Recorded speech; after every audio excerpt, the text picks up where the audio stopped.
Hello, I'm Mihela. Today I'll be talking about a beautiful bird that matches its surroundings.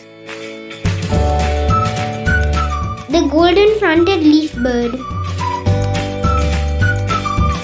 The golden-fronted leafbird is a species of leafbird.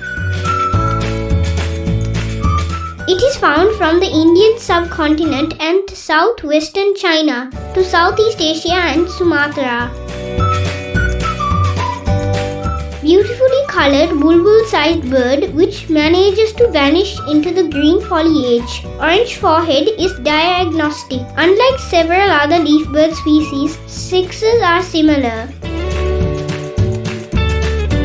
Inhabits lowland and foothill forested areas where it forages predominantly in the canopy, often gathers at fruiting or flowering trees.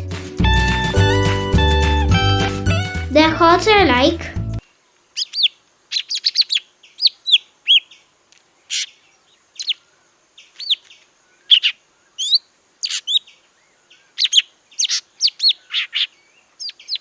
locally named Nalal Kolarisiya. I have not seen the golden-fronted leafbird. One such place you can see them is the area of Yapahuwa. Yapahuwa was one of Sri Lanka's ancient kingdoms. It is also famous for its rock fortress, which has an extremely steep staircase to the top. These are pictures of our visit to Yapahuwa Rock Fortress. Thank you for watching and please subscribe to see my next video about the spot-winged ground thrush.